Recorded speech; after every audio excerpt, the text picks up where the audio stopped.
Aya, ndugu zangu, karibuni sana na assalamu alaikum ndugu jamaa na marafiki wote ambao wanatusikiliza.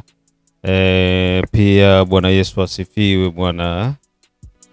Kwa wazee wenzangu niwatakieni tu siku njema, na kwa vijana wenzangu vile vile wazee wangu wasoma wote, mimi kama mnavyosikiza sauti hii ni ndugu yenu hapa. Karibuni sana kwenye matangazo yetu ya Baraka One TV saa 6. Hii ni Baraka One TV 6. B1 TV 6 ndo jina kipindi hichi, Baraka One TV 6, na maana Baraka One TV saa 6. Kwa hiyo hata ukiona title tu inaandikwa Baraka One TV 6 ujue ni kipindi cha saa 6. Nafikiri tunazoea hivyo polepole. Nashukuru sana kwa wote ambao mko mnatusikiliza.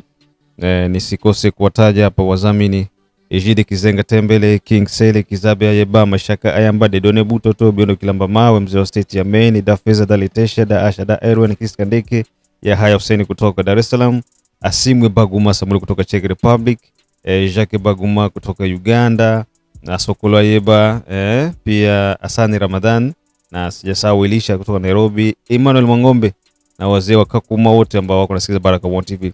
Matangazo yetu yanasikika vizuri sana pande zote za dunia, na ni jambo la heri. Tunashukuru hilo, kuona confiance yenye mko mnatutolea.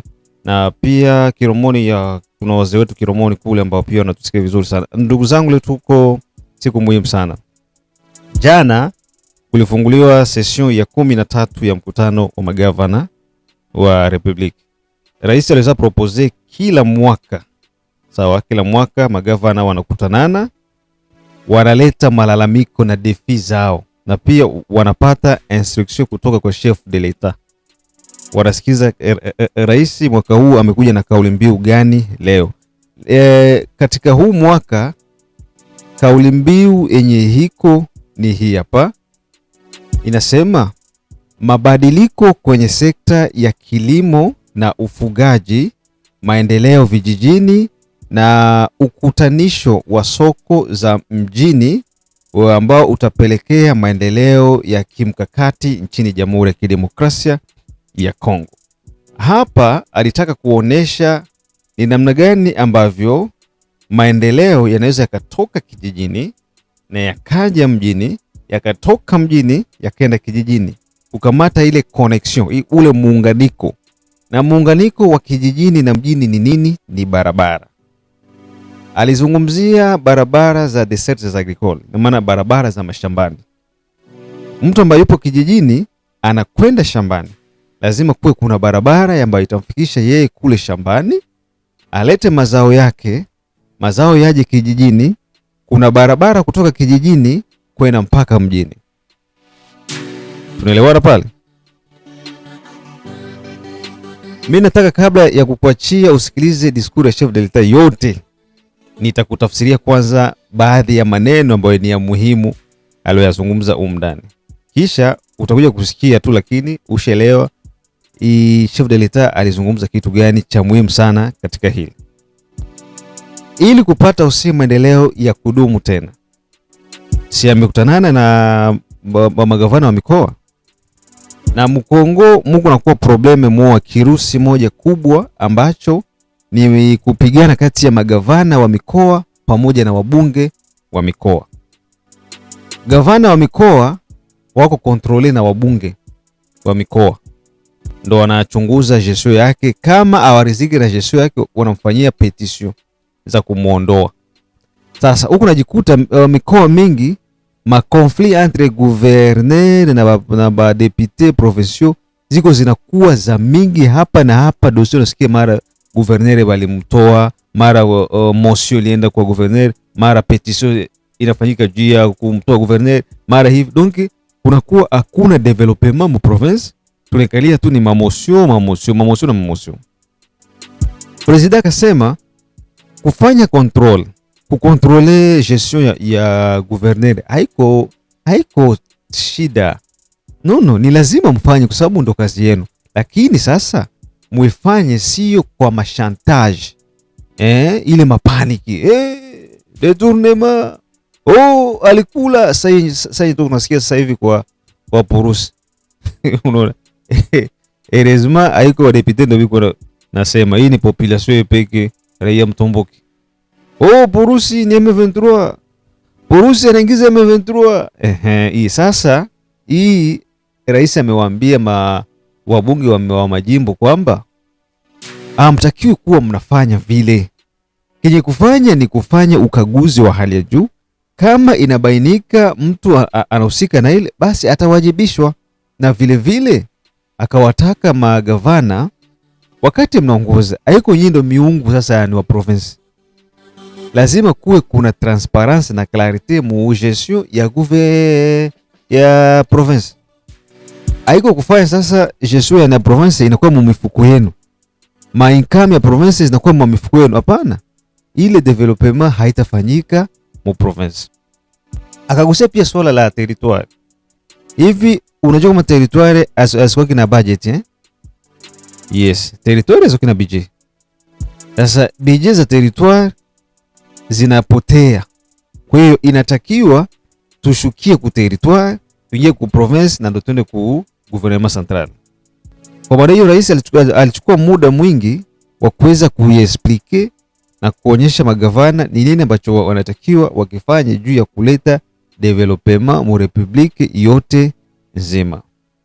Rais pia akagusia kuhusiana na swala ya insecurity ambayo iko.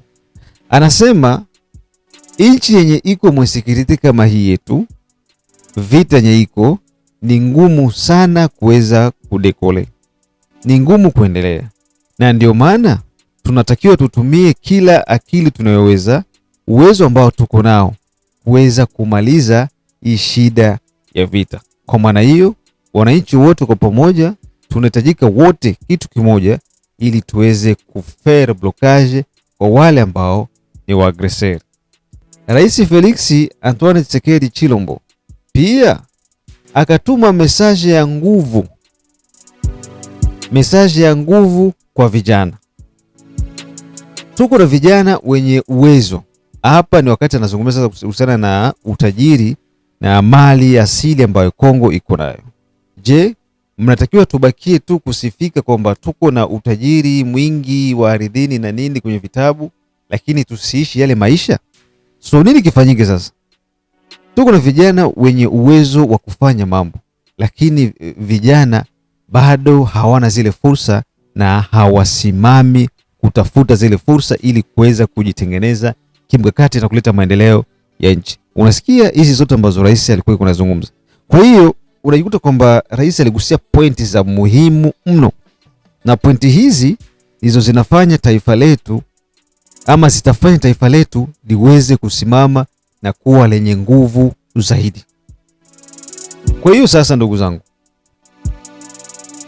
Felix ukimsikiliza katika hii siku ambayo utaenda kusikiliza, tafadhali sana naomba usikilize kwa makini, sababu ndakuwekea yote mwanzo mpaka mwisho. Usikie kwa makini, kisha utaniambia bwana iko na nia mbaya na nchi hii ama ndiye mkombozi wa nchi hii. Aya, twende kazi. Honorable Président de l'Assemblée nationale, Honorable Président du Sénat, Madame la Première ministre, chef du gouvernement, honorables députés nationaux et sénateurs, Mesdames et Messieurs les membres du gouvernement, honorables présidents des assemblées provinciales, Madame et Messieurs les gouverneurs de province, distingués participants, Mesdames et Messieurs.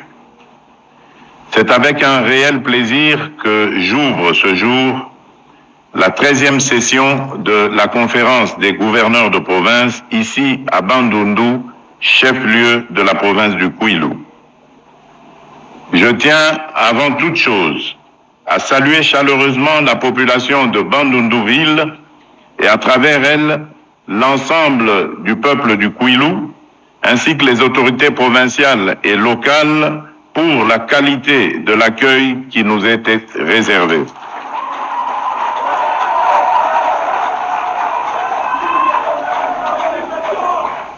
Dans cette hospitalité légendaire et exemplaire s'exprime avec force et simplicité l'attachement de nos concitoyens à l'unité nationale, à la paix et à la solidarité entre les provinces de la République.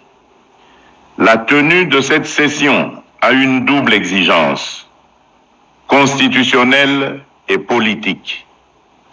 Constitutionnelle parce que notre architecture institutionnelle, notamment l'article 200 de la Constitution, ainsi que les articles 2, 7 et 10 de la loi organique numéro 08/015 du 7 octobre 2008, consacre la conférence des gouverneurs comme un cadre régulier de concertation entre le pouvoir central et les exécutifs provinciaux. Politique parce qu'à l'heure où notre pays doit produire davantage, mieux nourrir sa population, créer des emplois et renforcer sa cohésion nationale, la gouvernance territoriale ne peut plus être regardée comme une question périphérique. Elle est désormais au cœur même de notre ambition nationale.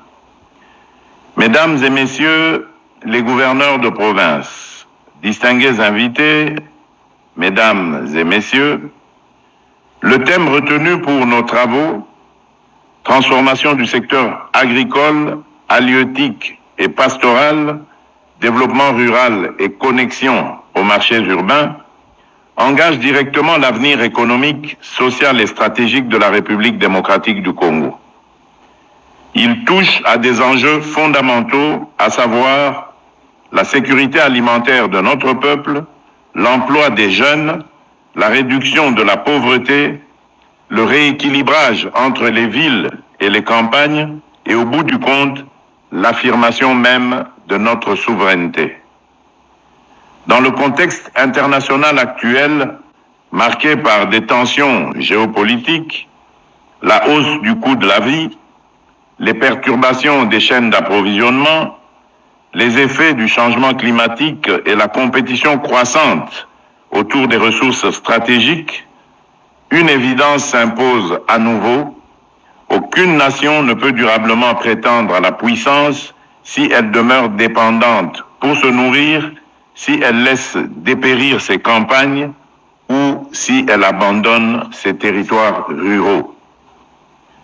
Partout dans le monde, la question agricole a cessé d'être un sujet sectoriel parmi d'autres.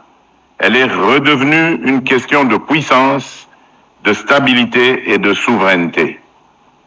Pour l'Afrique, cette prise de conscience a été clairement réaffirmée par la déclaration de Kampala sur les systèmes agroalimentaires résilients et durables, adoptée par l'Union africaine en janvier 2025 dans le cadre du nouveau cycle du Programme agricole africain global, CAADP, 2026-2035, entré en vigueur le 1er janvier 2026.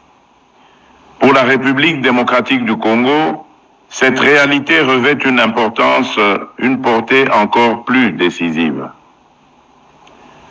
Notre pays dispose de terres immenses, d'un potentiel halieutique considérable, d'une richesse hydrique exceptionnelle et d'une jeunesse capable de porter une véritable renaissance productive.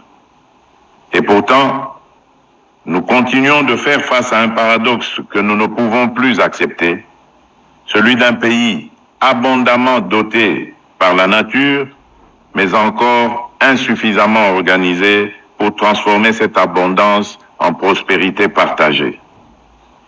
Car, malgré ces atouts, une part importante de notre population demeure exposée à l'insécurité alimentaire dans un contexte aggravé par les conflits, les déplacements des populations, les aléas climatiques et les fragilités économiques. Ce contraste entre l'immensité de notre potentiel et la persistance de telles vulnérabilités ne peut plus durer. Depuis le début de mon action à la tête de l'État, je porte la conviction que la transformation durable de la République démocratique du Congo passera aussi par la revanche du sol sur le sous-sol. Ce choix n'est ni rhétorique ni circonstanciel. Il procède de la vision que je porte pour notre pays, celle d'un Congo qui ne fonde pas sa prospérité uniquement sur l'extraction, mais également sur la production, la transformation, la création de valeur ajoutée locale et l'occupation intelligente de son territoire. C'est dans cet esprit que l'agriculture, la pêche, l'élevage et le développement rural occupent une place centrale dans nos priorités. Car derrière ces secteurs se jouent en réalité des questions décisives de stabilité sociale, d'aménagement du territoire, de sécurité, de justice économique et de dignité nationale. Mesdames et messieurs, nous devons néanmoins avoir le courage de regarder la réalité en face. La transformation du secteur agricole, halieutique et pastoral demeure entravée par des contraintes structurelles majeures. Parmi celles-ci figurent l'insécurité persistante dans plusieurs territoires, les conflits fonciers et agro-pastoraux, la faiblesse des infrastructures de desserte, ainsi qu'une coordination encore insuffisante, souvent marquée par le chevauchement des interventions et le manque de cohérence des initiatives. À ces difficultés s'ajoute l'insuffisance des financements, l'accès limité aux intrants, aux technologies et aux services d'appui, la prévalence des maladies animales, les effets croissants du changement climatique, ainsi que le déficit d'encadrement structuré des producteurs et des coopératives. Le draft soumis à notre examen en dresse à juste titre un diagnostic sévère mais lucide. Il montre combien ces obstacles nourrissent la pauvreté rurale, accentuent l'exode vers les centres urbains, alimentent une urbanisation désordonnée et en définitive fragilise la cohésion sociale. C'est précisément pour répondre à ces défis que le gouvernement a engagé plusieurs initiatives structurantes. Je pense notamment au programme de transformation de l'agriculture, au programme national de développement agricole, à la relance des filières prioritaires, à la structuration des coopératives, à la promotion de la pêche et de l'aquaculture, ainsi qu'aux efforts entrepris pour améliorer la gouvernance sectorielle et renforcer le capital humain. Je pense aussi au programme de développement local des 145 territoires que j'ai voulu comme un instrument concret de correction des inégalités territoriales et de transformation rurale durable des conditions de vie dans nos milieux ruraux. Comme le rappelle justement le draft, ce programme vise à rapprocher l'action publique des populations à travers la réalisation d'infrastructures et la fourniture de services de base à l'échelle des territoires. Je pense également au projet d'aménagement des agropoles appelés à jouer un rôle dans la révolution agricole que nous voulons conduire. Il s'agit de structurer les bassins de production, soutenir la transformation locale, créer des emplois et mieux relier le monde rural au marché. Le déploiement progressif de ces agropoles, avec l'implication des provinces et des entités territoriales décentralisées, sera déterminant. Je pense enfin au couloir vert Kivu-Kinshasa, initiative majeure que nous avons lancée en 2025 et qui traduit une vision nouvelle de notre développement. Une vision dans laquelle la paix, la production, la cohésion nationale et la protection de notre patrimoine naturel avancent désormais d'un même pas.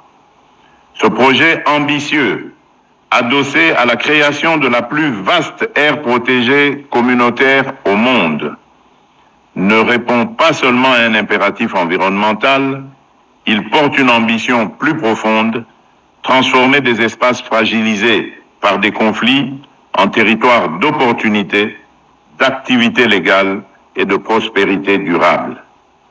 À travers ce couloir vert, nous faisons le choix de substituer à l'économie de la guerre une économie de la vie, du travail et de l'espérance. Il s'agit de protéger nos forêts, de restaurer les écosystèmes, de créer des emplois durables, de soutenir une agriculture responsable, de stimuler la transformation locale et de mieux relier les bassins de production à l'Est aux grands marchés de consommation de l'Ouest.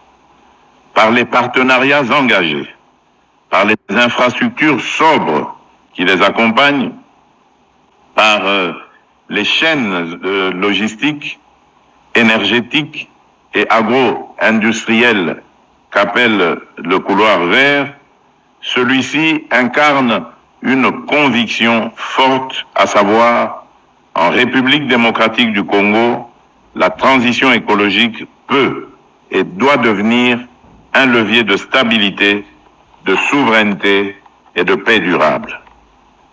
Mesdames et messieurs, distingués participants, la transformation du secteur agricole, halieutique et pastoral ne se heurte pas seulement à des défis techniques et financiers. Elle se heurte aussi, trop souvent, à des faiblesses de gouvernance, à des blocages institutionnels, à des rivalités de pouvoir, à une mauvaise articulation entre les niveaux de décision et parfois à une compréhension imparfaite de ce que signifie réellement la décentralisation dans un État unitaire. Je veux le dire avec gravité.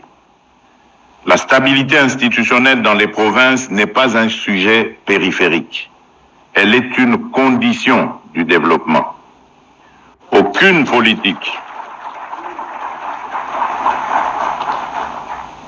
politique agricole sérieuse ne peut prospérer dans un environnement marqué par des crises répétées entre gouvernements provinciaux et assemblées provinciales.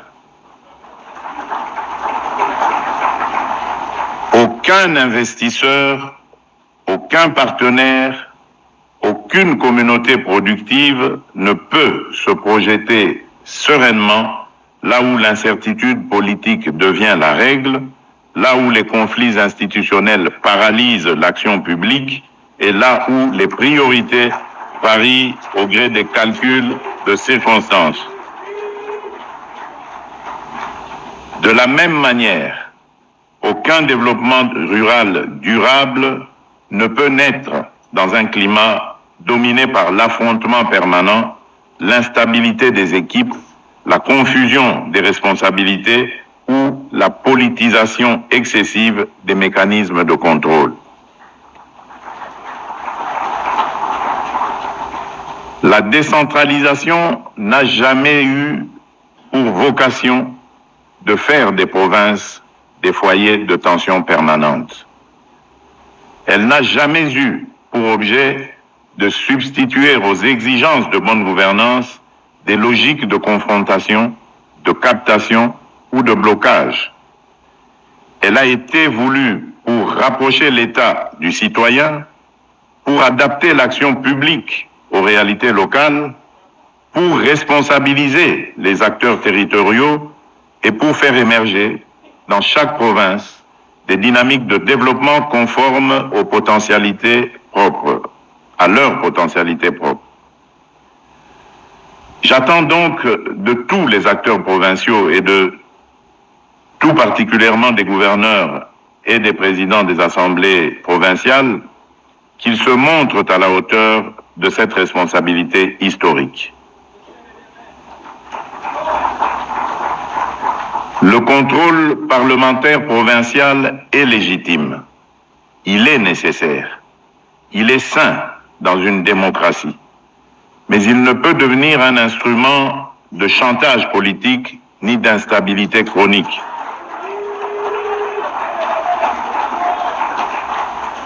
Il ne peut être détourné de sa finalité pour servir des intérêts particuliers, des agendas personnels ou des équilibres précaires sans rapport avec l'intérêt général. De la même manière, l'autorité de l'exécutif provincial ne saurait s'exercer dans l'opacité, dans le mépris des textes et dans l'affaiblissement délibéré des mécanismes de redevabilité. Ce dont nos provinces ont besoin, ce n'est ni d'institutions paralysées, ni d'institutions rivales. Ce dont elles ont besoin, ce sont des institutions qui se respectent, qui coopèrent, qui se contrôlent mutuellement dans le cadre de la loi et qui gardent en toutes circonstances le souci supérieur des populations.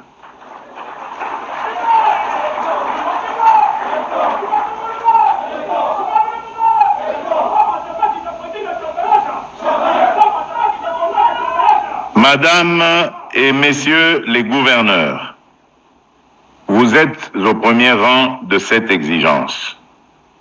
Dans vos provinces respectives, vous êtes les pivots de l'action publique territoriale, les relais essentiels de la vision nationale et les garants de sa traduction concrète sur le terrain. Vous n'êtes pas seulement comptable d'une administration, vous êtes responsable d'une méthode, d'un climat de travail, d'une discipline de gouvernement et d'une capacité collective à produire des résultats. À l'échelle provinciale, vous êtes les facilitateurs entre le pouvoir central, les entités territoriales décentralisées, les communautés locales et les investisseurs. À ce titre, votre responsabilité est décisive. Être gouverneur, ce n'est pas seulement administrer le quotidien, c'est imprimer une direction, maintenir la cohésion, prévenir les crises, arbitrer avec discernement et protéger les intérêts de la province sans jamais les dissocier de ceux de la nation.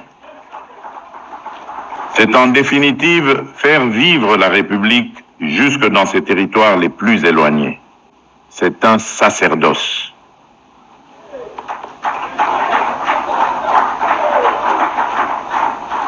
La transformation du secteur agricole, halieutique et pastoral ne se décrète pas depuis Kinshasa.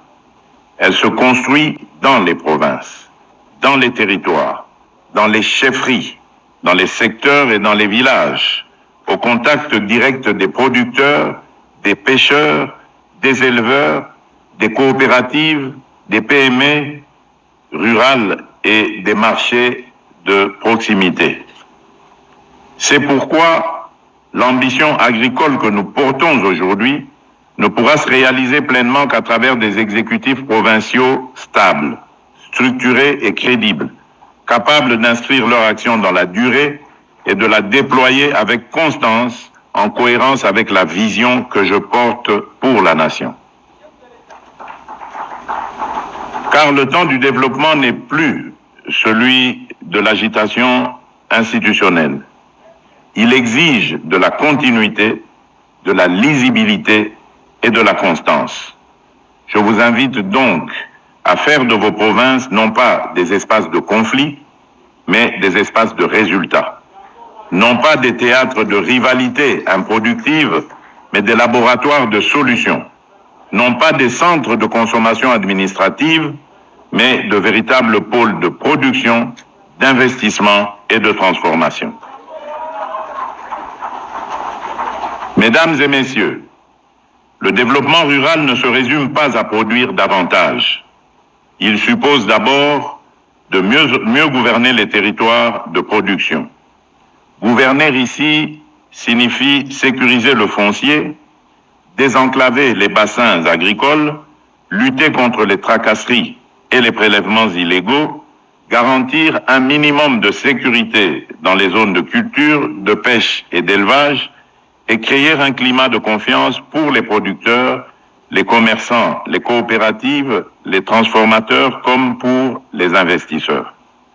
Or, sur chacun des sujets, la province est un échelon décisif. C'est à ce niveau que se mesure très concrètement la crédibilité de l'action publique. C'est là que le citoyen voit si l'État agit réellement ou s'il s'efface. C'est là surtout que nos institutions doivent démontrer leur capacité à produire autre chose que des textes, des routes praticables, des marchés organisés, des zones de production sécurisées, des filières structurées, des recettes bien gérées et des services effectivement rendus aux populations. Voilà pourquoi je tiens à insister sur un point: il n'y aura pas de transformation agricole durable sans gouvernance provinciale exemplaire. Il n'y aura pas de développement rural solide sans discipline budgétaire. Il n'y aura pas de connexion efficace aux marchés urbains sans planification territoriale cohérente. Il n'y aura pas d'investissement soutenable sans sécurité juridique et institutionnelle, et il n'y aura pas de progrès réel tant que les ressources publiques continueront d'être dispersées, mal priorisées ou détournées de leur finalité première, qui est de servir le producteur et au-delà le citoyen. Mesdames et messieurs, messieurs les gouverneurs de province, distingués participants, mesdames et messieurs, notre ambition est claire: mieux relier les territoires ruraux aux centres urbains, mieux intégrer la production locale aux chaînes de valeur, mieux connecter nos provinces aux marchés nationaux et régionaux, afin de faire émerger une économie plus équilibrée, plus inclusive et plus résiliente. Une telle ambition appelle des investissements soutenus dans les routes de desserte agricole, les capacités de stockage et de conservation. Nous devons sortir, partout où elles subsistent encore, des logiques de crise répétées, de blocages stériles et d'arrangements précaires. Nous devons faire prévaloir une culture de responsabilité, de continuité de l'État et de résultats mesurables.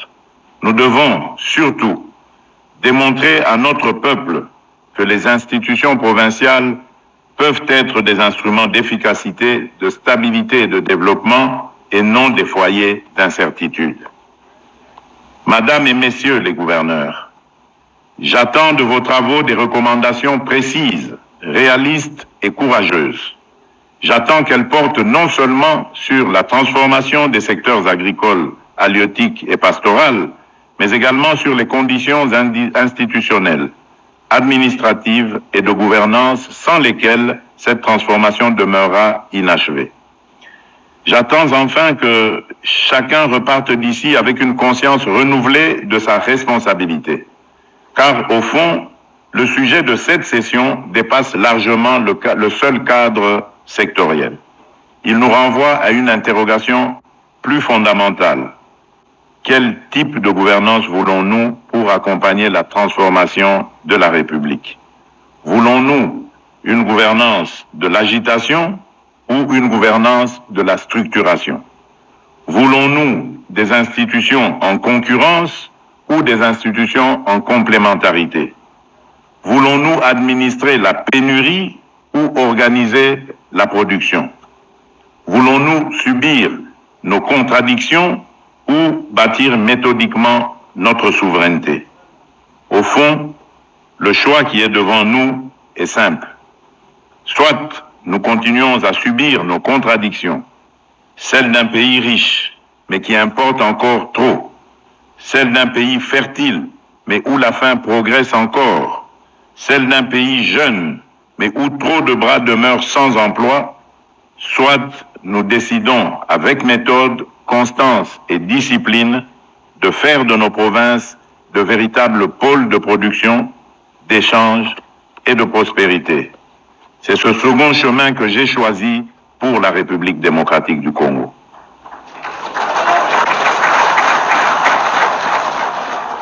En effet, j'ai fait le choix de la stabilité, de la responsabilité et de l'action. Je veux des provinces qui produisent, Je veux des provinces qui inspirent confiance.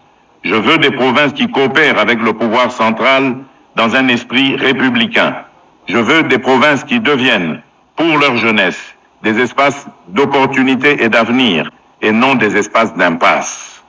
Parce qu'en définitive, transformer l'agriculture, la pêche et l'élevage, ce n'est pas seulement développer des filières, c'est stabiliser les territoires, c'est renforcer l'unité nationale, c'est donner du concret à la décentralisation, c'est restaurer l'autorité utile de l'État, c'est créer de la richesse là où vivent nos populations, c'est faire reculer plutôt la dépendance, la pauvreté et la frustration. Enfin, c'est donner à la République démocratique du Congo les moyens de sa souveraineté. C'est sur cette conviction que je déclare ouverte la 13e session de la conférence des gouverneurs de province. Que Dieu bénisse la République démocratique du Congo et son peuple. Je vous remercie.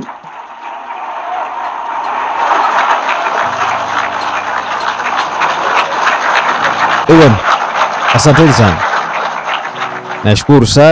Nashukuru sana kuona jinsi tumesikiliza sisi wote mwanzo mpaka mwisho.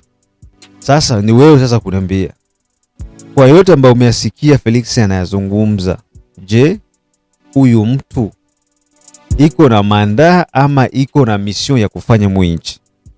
Tukutanane mkomentari. Pia tukutanane majira ya saa 9 pamoja na saa 12. Bye bye.